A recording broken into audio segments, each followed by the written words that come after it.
اعوذ باللہ من الشیطان الرجیم بسم اللہ الرحمن الرحیم وبہ نستعین وہو خیر ناصر و معین اما بعد۔ موضوع گفتگو ہمارا دین کیوں ضروری ہے، اور اس عنوان سے جو ہماری جاری گفتگو تھی، اس جاری موضوع کا آج ہمارا چھٹا درس ہے۔ اور آج اپنے اس درس کے اندر ہم ایک اساسی مطلب کو بیان کرنے جا رہے ہیں، اور وہ ہے کہ روح دین کیا ہے۔ اب تک کی گفتگو میں ہم نے اپنے موضوع سے متعلقہ ابتدائی تمہید باندھی ہے، اور ہم نے انسان شناسی کی حقیقت کو زندہ کیا ہے اور بیان کیا ہے کہ چونکہ خداوند متعال نے قرآن کریم میں جس انداز سے انسان کا تعارف کروایا ہے، اور انسان سے متعلقہ باقی تمام حقائق ہم بعد میں معرفی کر سکتے ہیں، میں سب سے پہلے انسان کی معرفت ضروری ہے، جس طریقے سے رسول دو عالم صلی اللہ علیہ وآلہ وسلم کا فرمان بھی ہے اور باقی ائمہ معصومین علیہ السلام سے مروی ہے کہ من عرف نفسہ فقد عرف ربہ، کہ جس نے اپنے آپ کو پہچان لیا، اپنے نفس کی پہچان پیدا کر لی، در حقیقت وہ اپنے پروردگار کو پہچاننے کے قابل ہو جائے گا یا پہچان سکتا ہے، دار و مدار ہے اس چیز پر۔ اور بالکل ویسے ہی انسان سے متعلقہ وہ تمام حقائق جو خداوند متعال نے بیان کیے ہیں، من جملہ دین، ہمیں یہ تب سمجھ میں آ سکتا ہے جب انسان کی روح سمجھ میں آ جائے۔ اور ہم نے گزشتہ 5 کلاسز میں کسی حد تک اجمالی انداز میں کوشش کی ہے کہ آپ کے سامنے یہ موضوع زیادہ وضاحت کے ساتھ پیش ہو سکے، اور انسان کی اصل حقیقت، انسان کی اصل روح کیا ہے۔ اور ہم نے کوشش کر کے ان کلاسز کے اندر گزشتہ جو ہو چکی ہیں جائزہ لیا ہے کہ آج موجودہ دین جس کو ہم نے اختیار کر رکھا ہے، کیا یہ دین ہماری مشکلات حل کر سکتا ہے؟ وہ ہمارے جو آئے روز ذہن میں سوالات پیدا ہوتے ہیں، کیا یہ دین کی تفسیر ہمارے ان تمام سوالات کے جوابات دے سکتی ہے؟ بیان کیا کہ وہ تمام رائج دینداری کے طبقات جنہوں نے ہمیں گھیر رکھا ہے، اور جس وجہ سے آج ہم اس مشکل سے دوچار ہیں، اور ہم عملی طور پر نہیں کچھ کر پا رہے۔ 40 سالہ، 50 سالہ، 60 سالہ زندگی گزر چکی ہے، لیکن بغیر کچھ سمجھے بوجھے اور اس بھیڑ چال کی مانند ہم بڑھتے جا رہے ہیں، لیکن ہمارے لیے کوئی راہ حل نظر نہیں آ رہا ہے۔ اس بابت اس موضوع کو کوشش کی ہے بیان کرنے کی۔ آج کی کلاس میں ہم وہ رمز اور وہ روح جو اس انسان شناسی پر منحصر ہے، حقیقت دین، کہ آخر یہ جو اللہ نے دین بنایا ہے، یہ دین کس رمز کی دوا ہے؟ کیا یہ دین صرف نماز روزے کا نام ہے، یا یہ دین انسان کی تمام ضروریات کو مد نظر رکھے ہوئے ہے؟ کیا نماز روزے کا نام دین ہے، یا ایک شخص جو کاروبار کر رہا ہے، اپنے لین دین کر رہا ہے، اس کو بھی دین کہا جائے گا؟ ایک شخص جو اپنی معیشت کی زندگی میں بسر کر رہا ہے، کہ یہ بھی دین کہلائے گا؟ ایک شخص جو مختلف پروگرامات میں شرکت کر رہا ہے، مجالس میں، محافل میں، یہ دین کی کس کیٹیگری میں آتا ہے؟ اس کو ہم کیا نام دیں جو ہماری زندگی کی مشکلات حل کر سکے؟ اب تک جو بیان کیا کہ دین کو سمجھنے کے لیے ایک درست منطقی طریقہ یہ ہے کہ دین انسان کے لیے ہے، اور حقیقت انسان یہ ہے کہ انسان کو مجازن انسان کہا جاتا ہے۔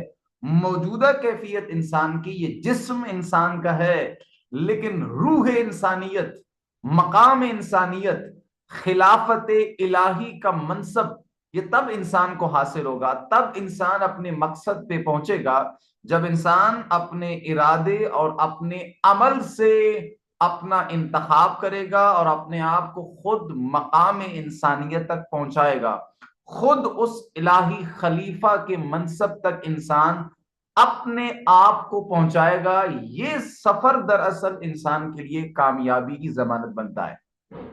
اب یہاں سوال پیدا ہوتا ہے کہ آخر ہم سب کو کیسے معلوم ہو، وہ کیا روڈ میپ ہے، کس طریقے سے ہمیں اندازہ ہو، وہ کون سا عمل انجام دیں، وہ کون سا ارادہ انجام دیں، ارادہ کر کے کس روڈ میپ کو فالو کریں جو ہمیں اپنے اس مقصد خلقت یعنی مقام انسانیت و خلافت الہیہ کے منصب و مقام تک پہنچا سکتا ہے۔ یہاں توجہ کی ضرورت ہے۔ جو دین ہمارے لیے خداوند متعال نے قرآن کریم کی آیات میں بیان کیا ہے، دین کے متعلق بہت ساری آیات ہیں، لیکن میں وہ آخری آیت جو کچھ دین کے متعلق بیان ہے، میں اسی کو سورہ مائدہ کی یہ آیت نمبر 3 بنتی ہے، کہ جس میں خداوند متعال کا فرمان ہے کہ الیوم اکملت لکم دینکم، یہ مکمل آیت کہ آج ہم نے تمہارے لیے دین کامل کر دیا، مکمل کر دیا، اور اپنی نعمت تم پر تمام کر دی، اور تمہارے لیے اسلام کو پسندیدہ دین قرار دے دیا۔ اب اسلام دین ہم نے اختیار کر لیا۔ آج موجودہ کیفیت دین کے جو ہم نے اپنا رکھی ہے، اس بابت وضاحت تفصیل سے ہم گزشتہ شاید تیسری سے یا دوسری، بلکہ دوسری کلاس میں ہم نے اس کی وضاحت کی ہے کہ آج موجودہ دین جس کو ہم نے اختیار کر رکھا ہے، یہ دین کس کیٹیگری میں آتا ہے، کس صورتحال سے دوچار ہے، یا کس بوجھل پن سے دوچار ہے، اس کی وضاحت کلاس نمبر 2 میں ہو چکی ہے، وہاں آپ رجوع کر سکتے ہیں۔ ہم اس کلاس میں صرف بنیادی کلیدی نکات کو لے کر چلیں گے۔ آئیے، جو اللہ نے دین مکمل کیا ہے ہمارے لیے، اور جس دین اسلام کو ہمارے لیے پسندیدہ دین قرار دیا ہے، یہ دین کی حقیقت ہے کیا؟ ہمیں رمز معلوم ہونا چاہیے۔ یہاں ایک نقطہ میں دے رہا ہوں، اس نقطے کو ذہن میں رکھیے گا، چونکہ اس بابت گزشتہ کلاسز کے اندر اس نقطے کی وضاحت ہو چکی ہے کہ انسان صرف ایک بیج ہے، انسان نما ہے۔ انسان کو اللہ نے وہ تمام صلاحیتیں، وہ تمام استعداد، وہ تمام روحیہ و رمز اللہ نے انسان کو عطا کر دی ہے، جس کے بلبوتے انسان نے اپنے مقصد تک پہنچنا ہے۔ یعنی بالقوہ انسان کو بنا دیا ہے، بالفعل انسان نے خود بننا ہے۔ یعنی عملی انسان بننے کی تمام صلاحیتیں، پوٹینشل، تمام انرجی انسان کو عطا کر دی۔ اب انسان نے اس انسانی بیج کو اپنے عمل سے، اپنے کریکٹر سے، اپنے اس روحیے و ارادے سے پروان چڑھا کر اپنے مقصد تک پہنچنا ہے۔ یہ مقصد تک پہنچانے کا تمام روڈ میپ، تمام کریکولم، تمام نصاب فراہم کرنا یہ خداوند متعال کے اوپر واجب ہے، قائد لطف کے عنوان سے۔ اور اس عنوان سے یہ دین کی ذمہ داری ہے کہ آخر اس حقیقت کو بیان کیا جائے، اور اس رمز کو روشن کر کے اس حقیقت کو بیان کیا جائے کہ آخر انسان نے کیسے اپنے مقصد تک پہنچنا ہے۔ اس مقصد خلقت تک تمام روڈ میپ فراہم کرنا، تمام سہولیات فراہم کرنا، و سب کچھ فراہم کرنا، یہ انسان کی اولین اور خداوند متعال کی اوپر واجب قائد لطف کے عنوان سے آتا ہے کہ یہ سارا نصاب فراہم کرنا و روڈ میپ فراہم کرنا یہ خداوند متعال کے اوپر قائد لطف کے عنوان سے واجب ہے کہ یہ انسان کے لیے فراہم کرے۔ البتہ آگے بڑھنے سے قبل میں ایک نقطہ آپ کے ذہن کی مزید تھوڑی سی وسعت کے لیے عرض کرتا چلوں۔ ہمارا جو موضوع گفتگو ہے وہ انسان کی اس بنیادی انسانی ضرورت کے مد نظر ہے۔ جن چیزوں کا تعلق ہمارے ماحول سے ہوتا ہے ہم اس کو ڈسکس نہیں کر رہے، وہ ہماری ماحولیاتی ضروریات میں سے ہے۔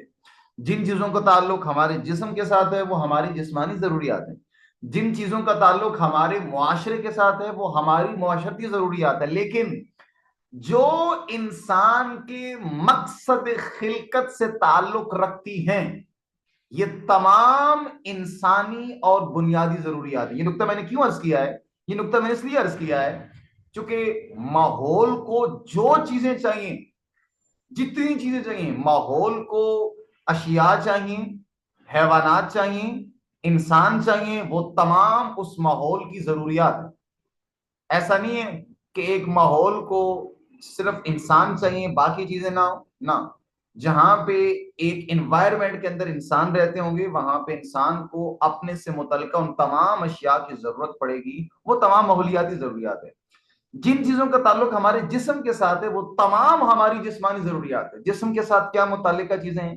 جسم کی صحت سے متعلقہ، جسم کی فٹنس سے متعلقہ، جسم کی غذا سے متعلقہ، جسم کی گروتھ سے متعلقہ، وہ تمام چیزیں جتنی بھی ہیں وہ ہماری جسمانی ضروریات ہیں۔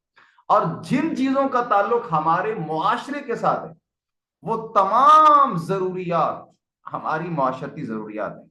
یہ میں نے نقطہ آخری ذرا لائن کو ذرا دوبارہ غور کیجئے گا، اس میں وضاحت کر رہا ہوں کہ جو چیزیں ہمارے مقصد خلقت کے ساتھ تعلق رکھتی ہیں وہ تمام انسانی اور بنیادی ضروریات ہیں، اور مقصد خلقت تک پہنچانے کے لیے یہ تمام انسانی اور بنیادی ضروریات فراہم کرنا دین کے اوپر واجب ہے۔ میں نقطہ دوبارہ عرض کر رہا ہوں، اس نقطے کو ذرا کھولیے گا، جس حد تک آپ کے ذہن میں وسعت پیدا ہو سکے اس کو وسیع کیجیے گا، جو کہ آج ہماری ساری گفتگو اس ایک نقطے کے رمز کے ساتھ جڑی ہے۔ اگر یہ نقطہ کھل گیا تو ہمارے لیے جو اگلی گفتگو ہونے والی ہے، جو پچھلی ہو چکی ہے، یہ ہمارے لیے واضح ہو سکے گا۔ جیسے قرآن کریم کی سورہ شمس ہے، جس میں سورہ شمس علماء لکھتے ہیں کہ ایسے لگتا ہے اس آیت کے سورہ کی 11 قسمیں کھانے کے بعد جو اللہ نے مطلب بیان کیا، ایسے لگتا ہے جیسے پیچھے والا سارا قرآن ایک تمہید ہے اور آگے والا پورا قرآن اس کی تفسیر نظر آتا ہے۔ تو میں آپ سے گزارش کروں گا، صرف اس نقطے پہ ذرا غور کیجیے گا، یہ نقطہ کھل گیا ہمارے لیے، آج کی کلاس کا مسئلہ حل ہے۔ وہ نقطہ کیا ہے؟ یہ بنیادی نقطہ وہ کیا ہے کہ جو چیزیں ہمارے ماحول سے متعلق ہیں، وہ تمام چیزیں جو ماحول کو خوبصورت بناتی ہیں، جس سے ماحول صاف ہوتا ہے، جس سے ماحول پاک ہوتا ہے، وہ تمام ماحول کی ضرورت ہیں، جو معاشرے کو ایک اچھا معاشرہ، باوقار معاشرہ بناتی ہیں، وہ اپنے ذہن میں لیجیے، وہ تمام چیزیں ایک معاشرتی ضروریات ہیں۔ لیکن انسان کو اپنے مقصد خلقت تک پہنچانے کے لیے جتنی ضروریات ہوں، مقصد خلقت کے لیے اللہ نے ہم سب کو عرض کیا نقطہ پر، اللہ تعالیٰ نے جسم عطا کیا ہے، اس جسم کی تمام ضروریات پوری کرنا دین کی ذمہ داری ہے۔ نقطہ ذہن میں رکھیے گا، مقصد خلقت تک پہنچانے کے لیے مجھے جسمانی ضرورت ہے، دین کی ضرورت ہے، وہ مجھے میری روح کو کچھ ضرورت ہے، وہ دین کی ضرورت ہے۔ بس نقطہ کیا ہوا کہ اس مقام خلقت تک پہنچانے کے لیے، مقام انسانیت تک پہنچانے کے لیے، خلافت الہی کے منصب تک پہنچانے کے لیے تمام قسم کی مادی ضروریات ہوں یا غیر مادی ضروریات ہوں، وہ تمام کی تمام ضروریات دین کی ضروریات ہیں۔ کیسے؟ ذرا نقطے کو ذرا سمجھنے کی کوشش کیجیے گا، چونکہ ہم نے بیان کیا ہے کہ اللہ نے انسان کو خلق کیا ہے، بالقوہ انسان ہے، اس نے بالفعل انسان بننا ہے، یعنی اس مقام انسانیت تک پہنچنا ہے۔ مقام انسانیت تک پہنچنے کے لیے روڈ میپ جتنا چاہیے ہو، ضروریات جتنی ہو، وہ تمام کی تمام فراہم کرنا دین کی ذمہ داری ہے۔ اب ذرا نقطہ ذہن دین کے متعلق وسیع کیجیے گا کہ دین نماز روزے کا نام نہیں ہے، دین حج زکات کا نام نہیں ہے، دین ان چند فروعات دین کا نام نہیں ہے۔ ہم نے سمجھا ہوا ہے کہ اصول دین اور فروع دین، اور فروع دین میں صرف ہم یہ 10 چیزیں گنواتے ہیں، نہ توجہ کیجیے گا دین کی رمز اور حقیقت کو۔ دین ایک نصاب ہے، اور یہ نصاب میری جسمانی ضروریات کو بھی پورا کرنے کے لیے بتاتا، حکم دیتا ہے، یہی نصاب میری تمام روحانی ضروریات کو پوری کرنے کا بھی حکم دیتا ہے، اور یہ تمام کا تمام ٹوٹل دین ہے۔ اس نقطے کی میں تفسیر کر رہا ہوں تاکہ آپ کے لیے مطلب آسان ہو سکے، میں مثالوں کے ساتھ سارا لوں گا تاکہ آپ کے لیے مطلب مزید اس کے اندر وسعت پیدا ہو سکے۔ میں نے پہنچنا ہے خلافت الہی کے منصب تک۔ میں بلکہ معذرت کے ساتھ سلائیڈ سے تھوڑی سی توجہ ہٹائیے گا، کیونکہ سلائیڈ پہ آپ کی توجہ ہوگی تو شاید جو میں مثال دینے لگا ہوں وہ مطلب حال آپ کے لیے مشکل نہ ہو۔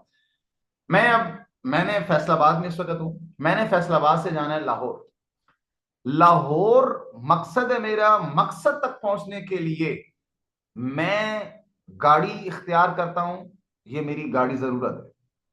میں سفر کے لیے لباس پہنتا ہوں، یہ میرا لباس مقصد تک پہنچنے کے لیے ضروری ہے۔ میں اپنے لیے زاد راہ فراہم کرتا ہوں، کرایہ فراہم کرتا ہوں، پیسے، یہ میرے اس مقام مقصد تک پہنچنے کے لیے میری ضرورت ہے۔ توجہ کیجیے گا، لاہور مقصد ہے، اس کے لیے پیسے میری ضرورت، لباس میری ضرورت، اپنا سامان جو میں نے وہاں جا کر لباس پہننا ہے وہ میری ضرورت، گاڑی جس کے ذریعے سے میں نے جانا ہے وہ بھی میری ضرورت، وہ جس روڈ میپ سڑک کے ذریعے سے جانا ہے، جو سڑک نہیں ہوگی تو گاڑی نہیں چل پائے گی، وہ بھی میری ضرورت، رستے میں اگر مجھے کچھ بھوک لگتی ہے وہ فراہم کرنا بھی میری ضرورت، رستے میں اگر میں تھک جاتا ہوں وہ تمام استراحت کرنا بھی میری ضرورت۔ پس مقصد تک پہنچنے کے لیے میری جسمانی، میری مادی، میری جتنی بھی ضروریات ہیں وہ ساری کی ساری اس مقصد تک پہنچنے کے لیے فراہم کرنا میرے اوپر واجب ہے، تب جا کر میں اپنے مقصد تک بھرپور بطور سالم صحیح پہنچ پاؤں گا۔ بالکل ایز اٹ از مقام انسانیت تک پہنچانے کے لیے اگر مقصد میرے مد نظر ہو کہ میرا مقام انسانیت تک پہنچنا ہے، پس اس دنیا میں، اس مکمل لائف میں جو کچھ کروں گا، اگر میرا مقصد خلقت میرے مد نظر ہے تو اس مقصد تک پہنچنے کے لیے میں جو بھی کام کروں گا وہ دین ہوگا۔ اگر میں اپنے کھانا تناول کرتا ہوں کس لیے؟ تاکہ میرا پیٹ بھر سکے اور میرے اندر جسمانی طاقت پیدا ہو سکے، تاکہ میں اللہ کے ان کاموں کو انجام دینے کے لیے آمادہ ہو سکوں جو اللہ نے میرے اوپر فرض قرار دیا ہے۔ یہ دین ہے۔ اگر میں تعلیم حاصل کر رہا ہوں، دینی یا دنیاوی، اگر یہ دینی تعلیم اور دنیاوی تعلیم اس لیے حاصل کر رہا ہوں تاکہ میں اس مقام الہی تک، اپنے مقصد خلقت تک پہنچوں، یہ تعلیم حاصل کرنا، یہ ڈگری لینا، یہ سارے کام کرنا دین ہے۔ اگر، اور یہ پہنچائے بھی صحیح، ایسے نہ ہو کہ ذہن میں ہو کہ یہ اس لیے ہے اور عملی طور پر میں اس کے خلاف جا رہا ہوں، تو یہ سب کچھ غلط ہے۔ وہ ایسے نہ ہو جیسے وہ ایک پٹھان تھا، ایک پٹھان خان صاحب تھے، وہ لاہور سے پشاور جا رہے تھے۔ اب لطیفہ ہے جو کہ بات مختصر کرنی ہے لیکن درمیان میں مطلب کو سمجھانے کے لیے بحث ضروری ہے۔ وہ لاہور سے پشاور جا رہے تھے تو جاتے ہوئے سوار ہوئے، خان صاحب کو نیند آ گئی، بس کے چھت پہ جا کے سو گئے۔ یہ گاڑی لاہور کی سواریاں پشاور اتار کی، پشاور کی سواریاں لاہور کے لیے بٹھا کے واپس چل پڑی۔ خان صاحب کو جا گئی، خان صاحب نے نیچے پوچھا کہ بھائی گاڑی کہاں پہنچی ہے؟ انہوں نے کہا یہ تو نہیں پتا گاڑی کہاں پہنچی ہے، لیکن اتنا پتا ہے کہ گاڑی لاہور کی طرف جا رہی۔ اب خان صاحب کہنے لگے عجیب ہے، یہ گاڑی اوپر اوپر سے پشاور جا رہا ہے، نیچے نیچے سے لاہور جا رہا ہے۔ سیم ٹو سیم کنڈیشن ایسے نہ ہو۔ اگر مقصد خلقت مد نظر ہے تو اس مقصد تک پہنچنے کے لیے یہ تمام ضروریات اس لیے ہوں تاکہ اس مقصد تک پہنچا سکیں۔ پس رزق حاصل کرنا، کاروبار کرنا، رزق کمانا، اگر یہ اس لیے ہے تاکہ میں اس رزق کے ذریعے سے اپنی سہولیات فراہم کر کے اپنے مقصد تک پہنچوں گا تو یہ بھی کیا ہوگا؟ دین ہوگا۔ لیکن اگر غذا تناول کرے اس لیے تاکہ میں عیاشی کر، تاکہ میں پیٹ بھرے اور میں عیاشی کر سکوں تو یہ دین نہیں ہے۔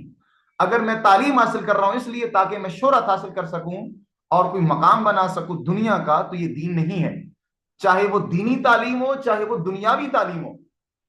اسی طرح اگر میں کاروبار کر رہا ہوں، کوئی پیسے کما رہا ہوں اور ان پیسوں کا مقصد صرف اور صرف یہ ہے کہ میں عیاشی کروں گا، اپنے لیے سہولیات فراہم کروں گا اور سہولیات کے علاوہ میرا کوئی اور مقصد نہیں ہے تو یہ دین نہیں ہے۔ یہ تمام چیزیں دین کے دائرے میں کب آئیں گی؟ چونکہ دین اس لیے آیا ہے تاکہ آپ اپنے مقصد خلقت تک پہنچ سکیں۔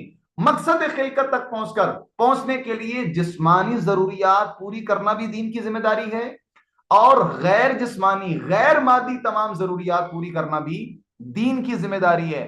کھانا کھا رہے ہیں اس لیے تاکہ مقصد تک پہنچوں، یہ دین کہتا ہے۔ تعلیم حاصل کروں تاکہ میں اپنے مقصد تک پہنچوں، دین کہتا ہے۔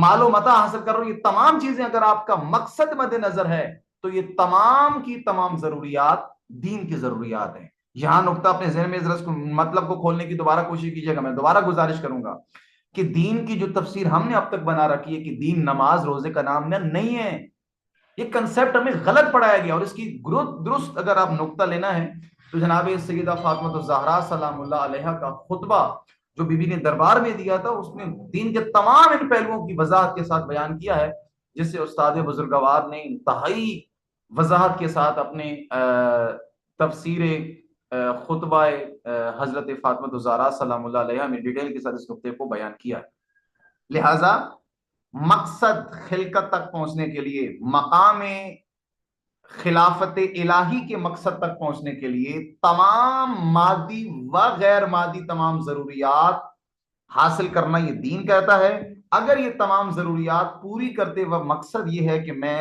اس مقام خلافت تک پہنچنے کے لیے استعمال کر رہا ہوں تو یہ تمام چیزیں اس مقام تک پہنچانے کے لیے استعمال کر رہے ہیں تو یہ دین ہے، جو کہ انما الاعمال بالنیات۔